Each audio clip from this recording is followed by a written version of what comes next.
মৃত ব্যক্তির জন্য কোরআন খতম করা জায়েজ না না জায়েজ সম্পর্কে জানতে চাই। মসজিদ, মাদ্রাসা, স্কুল, কলেজ বা অন্য কোনো প্রাইভেট বা সরকারি প্রতিষ্ঠান ভাড়া বা ফ্রি হিসাবে ব্যবহার করার শরঈ বিধান কি বা জায়েজ আছে কিনা? তাহিয়াতুল মসজিদ ওয়াজিব না সুন্নাত না মুস্তাহাব, দয়া করে বলবেন। কি কি সমস্যা থাকলে ইমামের পিছনে নামাজ আদায় করা যাবে না, দয়া করে কোরআন হাদিসের আলোকে বললে ভালো হয়। গ্রামাঞ্চলে একটা প্রথা আছে, স্বামীর বাম পাশে স্ত্রীকে দাফন করতে হয়, এ সম্পর্কে আপনার মতামত কি? মা বাবাকে অন্যায় কাজে বাধা প্রদান করলে যদি সন্তানকে অভিশাপ দিতেই থাকে তাহলে ওই অভিশাপ কবুল হবে কিনা? কারণ আমি জানি মা বাবার দোয়াবদ্ধ আল্লাহর দরবারে কবুল হয়। আমি একজন ছাত্র, আমার প্রশ্ন, কিভাবে একজন যুবক ঈমান ও আকীদার উপর ঠিক থাকবো? জামাত না পাওয়ার কারণে আমি একাকী সালাত আদায় করেছি, কিন্তু পরবর্তীতে দেখলাম জামাত অনুষ্ঠিত হয়, আমি কি উক্ত জামাতে অংশগ্রহণ করতে পারবো? এলাকার সকলে একত্রিত হয়ে খতমে ইউনুস পাঠ করা শরীয়ত সম্মত কিনা? দেখুন, দুনিয়ার কোনো উদ্দেশ্য হাসিলের জন্য কোনো একটা দোয়া বিশেষ সংখ্যক বার পড়া, এটা ঝাড়ফুঁক, রুকিয়া, ধরেন অসুখ বিসুখের জন্য এতবার পড়লে উপকার হয়, তাজরিবা দ্বারা প্রমাণিত, এটা অনেক ক্ষেত্রে অ্যালাউড। কিন্তু বিশেষ সংখ্যকবার পড়লে মুর্দার সওয়াব হবে, বিশেষ লাভ হবে, উপকার হবে, এটা কোনো অবস্থাতে জায়েজ নাই। কারণ আখিরাতে কোনটা উপকার আসবে না আসবে এটা জানার একমাত্র উপায় হলো ওয়াহি। ওয়াহিতে যদি না হয়, কোরআনে যদি প্রমাণিত না, হাদিসে প্রমাণিত না হয়, তাহলে আমরা এটা বলার কেউ নাই। আর তাছাড়া দোয়া ইউনুস, এটা আল্লাহ তাআলা একত্র হয়ে দলবদ্ধভাবে সবাইকে নিয়ে নির্দিষ্ট কোনো সংখ্যকবার পড়ার কথা কোরআনেও বলেন নাই, নবী সাল্লাল্লাহু আলাইহি ওয়াসাল্লাম হাদিসেও বলেন নাই। এটা বিপদগ্রস্ত ব্যক্তি পড়বে, কয়েকজন বিপদগ্রস্ত সবাই মিলে পড়বে, এখানে সবাই মিলে একসাথে বসে এতবার পড়তে হবে এরকম কোনো বাধ্যবাধকতা নেই। মৃত ব্যক্তির জন্য কোরআন খতম করা জায়েজ না না জায়েজ সম্পর্কে জানতে চাই। ভাই, মৃত ব্যক্তির জন্য আপনি বিভিন্ন আমল করতে পারেন, সে ব্যক্তির জন্য দোয়া করবেন। সবচেয়ে বড় আমল হলো মুর্দার জন্য কি করতে হবে? আল্লাহ আপনি তাকে মাফ করে দেন, এভাবে দোয়া করবেন। এর পাশাপাশি মৃত ব্যক্তির জন্য আল্লাহর কাছে আপনি দান করবেন, আল্লাহ দানের সওয়াব তাকে দেন, তার পক্ষ থেকে উমরা করবেন, তার পক্ষ থেকে হজ করবেন, এগুলো সওয়াবের কাজ।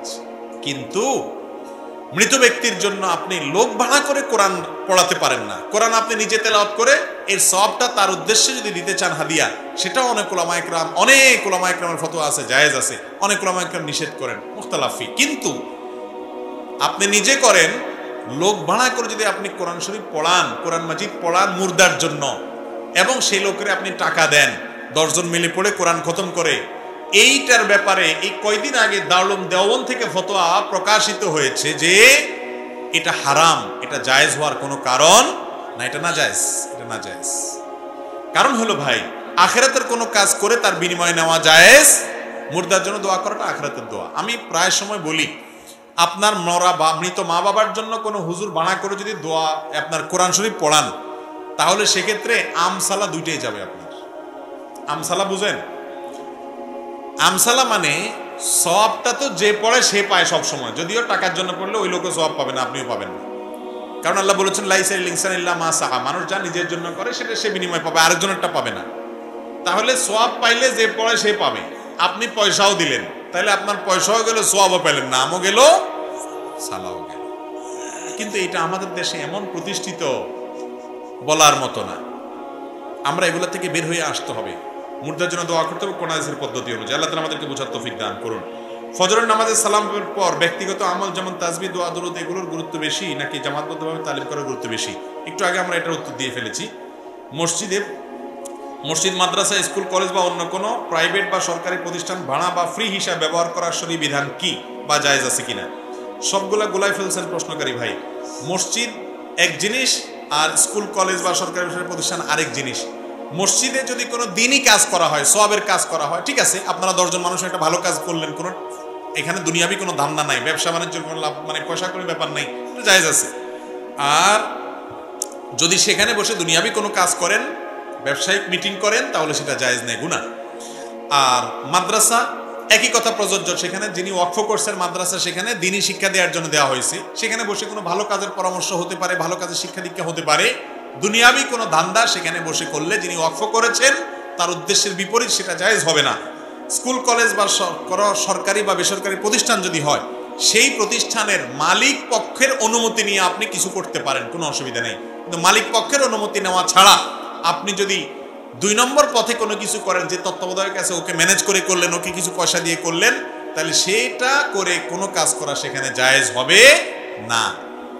অতএব এ ব্যাপারে দায়িত্বশীল হতে হবে। সরকারি প্রতিষ্ঠান ব্যবহার করার জন্য, সরকারি এই প্রতিষ্ঠানের দেখভাল করার যিনি দায়িত্বে আছেন তার পারমিশন নিয়ে যে কোনো কাজ করতে পারেন, কিন্তু অসৎ উপায়ে কোনো কাজ করলে সেটা জায়েজ হবে না। তাহিয়াতুল মসজিদ ওয়াজিব না সুন্নত না মুস্তাহাব দয়া করে বলবেন। হানাফি মাযহাব অনুযায়ী আমাদের দেশের সংখ্যাগরিষ্ঠ উলামা একরাম এই ভারত মহাদেশে যে থট ফলো করেন সেটা অনুযায়ী, হানাফি মাযহাব অনুযায়ী তাহিয়াতুল মসজিদ নামাজটা সুন্নত, এটা ওয়াজিব না। আর উলামা একরাম, বিশেষ করে সৌদি আরব উলামা একরাম সহ উলামা একরাম অন্যান্য ইমামদের মত হলো এটা ওয়াজিব। নবী করিম সাল্লাল্লাহু আলাইহি ওয়াসাল্লাম এই ব্যাপারে অত্যন্ত জোরালো ভাষায় নির্দেশ করেছেন যে তোমাদের কেউ যখন মসজিদে প্রবেশ করে ফালা ইয়াজলিস ফালা ইয়াকউদান্না হাত্তা ইউসাল্লিয়া ও হাত্তা ইয়ারকা রাকাতাইন, দুই রাকাত নামাজ পড়া ছাড়া যেন মসজিদে প্রবেশ করার পরে কেউ না বসে। নবীজি এইভাবে নির্দেশ করেছেন, এজন্য এটা খুবই গুরুত্বপূর্ণ আমল। কিন্তু আমাদের সমাজে নাই বললে চলে, যে ধপাস করে বসে যায়।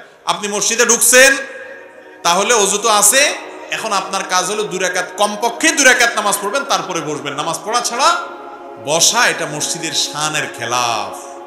এই ব্যাপারে রাসূল আকরাম সাল্লাল্লাহু আলাইহি ওয়াসাল্লামের হাদিসগুলো অত্যন্ত গুরুত্ববাহী। এরপর প্রশ্ন হলো কি কি সমস্যা থাকলে ইমামের পিছনে নামাজ আদায় করা যাবে না? দয়া করে কোরআন হাদিসের আলোকে বললে ভালো হয়। ইমাম সাহেব যদি এমন কোনো কাজ করে যেটার ফলে তিনি শিরকে আকবরে লিপ্ত হয়েছেন, ইসলাম থেকে খারিজ হয়ে গেছেন, ধরেন তিনি মাজারে সিজদা করেন, মাজারওয়ালাকে আল্লাহর পর্যায়ে রাখেন, শিরকে আকবর করেন, তাহলে সেক্ষেত্রে এই লোক শিরকে আকবর করার কারণে, ইসলাম থেকে খারিজ হওয়ার কারণে তার পিছনে নামাজ পড়লে নামাজ হবে। আর যদি এমনি বেদাতে লিপ্ত হয়, যে বেদাতগুলো শিরিক পর্যন্ত পৌঁছায় না বা কাফের বানায় না তাকে, তাহলে সেক্ষেত্রে তার পিছনে নামাজ পড়লে নামাজ হয়ে যাবে। আর যদি ইমাম সাহেবের কেরাত এত অশুদ্ধ হয় যে অশুদ্ধতার কারণে অর্থ পুরা বিকৃত হয়ে যায়, লাহনে জলি যেটাকে বলা হয়, বড় ধরনের ভুল হয়, তাহলে সেক্ষেত্রে সেই ইমামের পিছনে আপনার শুদ্ধ কেরাত পড়ানোওয়ালা কেউ থাকলে তাদের নামাজ হবে না।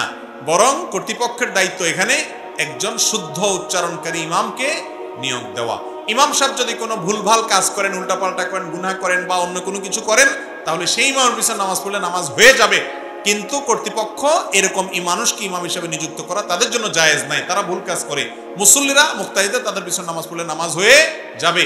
ইমাম সাহেব তার এই উল্টাপাল্টা আছে, ওই উল্টাপাল্টা আছে, এই অজুহাতে একা একা বাসায় নামাজ পড়া যাবে না, মসজিদে জামাত তরক করা যাবে না। এরপরে প্রশ্ন হলো, গ্রামাঞ্চলে একটা প্রথা আছে স্বামীর বাম পাশে স্ত্রীকে দাফন করতে হয়, এ সম্পর্কে আপনার মতামত কি? না ভাই, এমন কোনো কিছু নেই যে কবরে স্বামীর বাম পাশে স্ত্রীকে দিতে হবে। ডান পাশেও হতে পারে, সামনেও হতে পারে, পিছেও হতে পারে, কোনো বাধ্যবাধকতা নাই। এরপর প্রশ্ন হলো, মা বাবাকে অন্যায় কাজে বাধা প্রদান করলে যদি সন্তানকে অভিশাপ দিতেই থাকে, তাহলে ওই অভিশাপ কবুল হবে কিনা? কারণ আমি জানি মা বাবার দোয়াবদ্ধ আল্লাহর দরবারে কবুল হয়। প্রথম কথা হলো, মা বাবা যদি ভুল কিছু বলে তাকে সংশোধন করার জন্য পদ্ধতিটা হবে খুব ভদ্রচিত ভাবে, এমন ভাবে আপনি করবেন না যে তারা মনে কষ্ট পায়। আমাদের অনেক সন্তানরা আছে মা বাবা নামাজ পড়ে না, তো তাদেরকে ধমক দিয়া বলে, তাদের সাথে দুর্ব্যবহার করে, এটা সন্তানের জন্য জায়েজ নাই। মা বাবার ভালোর জন্য যদি কিছু বলতে হয় সেটা মধুরতার সাথে বলবেন। ভাইরা আমার, মধুরতার সাথে বকা দেওয়া যায় কি যায় না? যায়। খুব মায়া করে অনেক সময় বকা দেওয়া যায়, যাকে দিবেন তিনি মনে কষ্ট নেবেন না, বরং খুশি হবেন, বুঝবেন যে আমার ভালোর জন্য বলতেছে। এই জন্য মা বাবার সাথে আর্গুমেন্ট করবেন, দাবি করবেন মহব্বতের ভাষা, এমনভাবে করবেন না যে তারা বদদোয়া দেয়। আপনি ঠিকঠাক ভাবে দিচ্ছেন, তারপরও তারা উল্টাপাল্টা বদদোয়া যদি করে, তাহলে সেই বদদোয়া আপনার কোনো ক্ষতি হবে না। অনেক মা বাবা আছে অযথাই বদদোয়া করে, হুদাই বদদোয়া করে, কাজেও বদদোয়া করে, অকাজেও বদদোয়া করে। তো ওইরকম উল্টাপাল্টা বদদোয়া আল্লাহ অবশ্যই কবুল করবেন না, কারণ আল্লাহ তাআলা কারো প্রতি জুলুম করেন না। আমি একজন ছাত্র, আমার প্রশ্ন, কিভাবে একজন যুবক ঈমান ও আকীদার উপর ঠিক থাকবো? যুব সমাজের জন্য এই সব প্রশ্ন উত্তর আমরা বিভিন্ন সময় দিয়েছি। ঈমান আকীদার উপরে এই সময় টিকে থাকার জন্য সর্বপ্রধান কাজ হলো সার্কেল মেনটেন করা। সার্কেল মেনটেন করা মানে ভালো এবং নেককার, পরেজগার, মুত্তাকি বন্ধু যারা আছে এদের সাথে গ্রুপ মেনটেন করে চলা, তাহলে সেক্ষেত্রে একে অন্যের সহযোগিতা করতে পারে। আর তারও আগে যে কাজ করতে হবে সেটা হলো কোরআন হাদিসের পর্যাপ্ত ইলম অর্জন করতে হবে। আব্দুল্লাহ জাহাঙ্গীর রহমাল্লাহর বইগুলো পড়তে পারেন, বিশেষ করে কয়েকটা দরকারি বই, ইসলামী আকীদা আছে, রাহে বেলায়েত আছে, ইহয়া সুনান আছে, এই জাতীয় বইগুলো বিশেষ করে গুরুত্বের সাথে একটু পড়বেন। আরও এই জাতীয় অনেক বই আছে, কোরআনে কারীমের অর্থ সহকারে, ব্যাখ্যা সহকারে কোনো আলেমের তত্ত্বাবধানে বোঝার চেষ্টা করবেন। একেবারে শুরু থেকে শেষ পর্যন্ত একবার অন্তত পড়বেন, বুঝে অর্থ সহকারে, ব্যাখ্যা সহকারে। আর হাদিসের একটা বই রাখবেন, সিরাতের একটা বই রাহিকুল মাকতুম রাখতে পারেন, এই জাতীয় কিছু বই পুস্তক রাখবেন, পড়বেন। ইসলাম বিরোধীদের আপনার বিভিন্ন অপবাদ এবং তাদের ষড়যন্ত্র, নানা প্রশ্নের জবাব জানার জন্য অনেক ভালো ভালো বই আছে, ডক্টর শামসুল আরিফিন শক্তি আছে, আরিফ আজাদ আছে, এই সমস্ত বইগুলো কিনে এগুলো পড়বেন, তাহলে ইনশাআল্লাহ এই ফিতনার যুগে ঈমান আমল রক্ষা করতে পারবেন। এরপরে প্রশ্ন হলো, আমি 21 বছরের যুবক, অতীতে বহু মানুষের অর্থ সম্পদ হক নষ্ট করেছি, এখন তাদের কাছে সরাসরি ক্ষমা চাইলে সম্মান ধূলিসাৎ হয়ে যাবে। আমার প্রশ্ন হলো, তাকে না জানিয়ে তার পরিবারের নিকট হকের অর্থ সমুদায় ফিরে দিলে সই হবে কিনা? হবে। আপনি কারোর হক নষ্ট করেছেন, তার কাছে বলতে গেলে অসুবিধা হবে, তার কাছে না বলে চুপে চাপে তার অ্যাকাউন্টে টাকাটা ঢুকাই দিলেন বা তাকে দিয়ে দিলেন, ভাই এটা আপনি পাবেন, কেমনে পাবেন জিজ্ঞেস করেন না, যে কোনোভাবে পাবেন, অথবা তার সন্তান বা পরিবারের লোকদের মাধ্যমে তার কাছে পৌঁছায় দিলেন, কোনোভাবে তার কাছে পৌঁছায় দিলেই আপনার দায়মুক্ত হয়ে যাবে।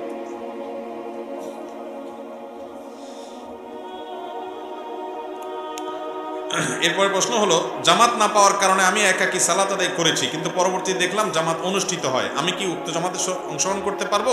আপনি যদি নামাজ শুরু করে থাকেন তাহলে তো এখন ভাঙবেন না, তখন নামাজ শেষ করবেন। লা তুবতিলু আমালাকুম, আমল নষ্ট করা জায়েজ নাই। আর যদি আপনি নামাজ জামাত হয়ে গেছে, এখন আপনি একা একা আছেন, অন্য কাউকে পাইছেন জামাত করতেছে কেউ, অবশ্যই সেই জামাতে আপনি যোগ দিয়ে দিবেন, কারণ জামাতে নামাজ পড়লে একা নামাজ পড়ার চাইতে 27 গুণ বেশি সওয়াব হয়। 1 টাকা 27 টাকা পাইলে কে ছাড়ে? অতএব একা একা নামাজ না পড়ে, কোনো কারণে জামাত মিস হয়েছে, আপনি খুঁজবেন যে আর কে আছে আমার মতো এরকম মিস হওয়া পার্টি, ফেল করা পার্টি আর কে আছে, তাকে খুঁজে বের করে তাকে নিয়ে জামাত বানা করে নামাজ পড়বেন। একজন ইমাম হবেন, একজন মুক্তাদি হবেন। আমরা অনেক ইমামতি ভয় পাই, যা পান সেটাই তো জোরে পড়বেন অথবা আস্তে পড়বেন। ইমামতিতে আলাদা কোনো দোয়া নাই তো, যে ইমামতি করতে আলাদা কোনো দোয়া আছে, অতএব জামাতের সাথে পড়বেন। কোনো আত্মীয়কে সৎ কাজের আদেশ এবং অসৎ কাজের নিষেধ করলে যদি রাগান্বিত হয়ে সম্পর্ক ছিন্ন করে ফেলে, এক্ষেত্রে আমার করণীয় কি? দেখুন, নবী করিম সাল্লাল্লাহু আলাইহি ওয়াসাল্লামের কাছে এক সাহাবী এসে বলছেন এই কাছাকাছির একটা প্রশ্ন, বলছি ইয়া রাসূলুল্লাহ, আমার আত্মীয়ের সাথে আমি মিশতে গেলে সে আমার সাথে উল্টাপাল্টা করে। নবী সাল্লাল্লাহু আলাইহি ওয়াসাল্লাম তখন বলেছেন, লাইসাল ওয়াসিলু বিল মুকাফি, আত্মীয় ভালো করলে তুমিও ভালো করো, এটা আত্মীয়তার সম্পর্ক রক্ষা করা না। আত্মীয় খারাপ করলেও তুমি ভালো করার চেষ্টা করবা, এটা হলো আত্মীয়তার সম্পর্ক রক্ষা করা, কারণ সে আমার আত্মীয়। হ্যাঁ, এরপরেও যদি সে ভালো করতে গেলে আরো খারাপ করে ক্ষতি করে, তাহলে আপনি দূরে থাকতে পারেন। কিন্তু সে আপনাকে ভুল বুঝতেছে, আপনি বিনয়ের সাথে বোঝানোর চেষ্টা করেন, আপনি ইগো দেখায় সরে যাবেন না, কারণ আত্মীয়তার সম্পর্ক রক্ষা করা একটা ইবাদত, সওয়াব হবে, মনের কষ্ট, তারপরও বিশ্বাস চেষ্টা করবেন। আল্লাহ তাআলা আমাদেরকে আমল করার তৌফিক দান করুন। এরপর প্রশ্ন হলো, যদি কেউ চায় আস-সুন্নাহ ফাউন্ডেশনের কাছ থেকে কোনো কাজ করবে এবং আপনার কাছ থেকে দ্বীনি ইলম আপনার সোহবত নেবে, তাহলে ব্যবস্থা আছে কিনা? আস-সুন্নাহ ফাউন্ডেশনের একটা স্বপ্নের প্রকল্প আছে, আস-সুন্নাহ ফাউন্ডেশন মসজিদ কমপ্লেক্স। এটা যদি আল্লাহ তাআলা তৌফিক দেন, আল্লাহ যদি ব্যবস্থা করে দেন, অনেক টাকার ব্যাপার, অনেক বড় কাজ, যদি এটা হয়ে যায়, ইনশাআল্লাহ আমরা বাইরের প্রোগ্রামগুলো কমিয়ে দিয়ে সেখানে বসে যাব। দেশের ওলামায়ে কেরাম, বিভিন্ন সার্কেলের ওলামায়ে কেরাম তারা আসবেন এবং ইনশাআল্লাহ সেখানে মানুষদেরকে আমরা ওপেন, যে মসজিদে দার্স হয়, মসজিদে নববীতে যেরকম হয়, আগের যুগে যেরকম হইতো, সেরকম দার্সের ব্যবস্থা আমরা রাখবো ইনশাআল্লাহ। সেই সুযোগ তৈরি হবে আল্লাহ তৌফিক দিলে। হালকায় জিকিরের বিধান কি? ভাই, জিকির ব্যক্তিগত আমল, নবী করিম সাল্লাল্লাহু আলাইহি ওয়াসাল্লাম জিকির ব্যক্তিগতভাবে করেছেন।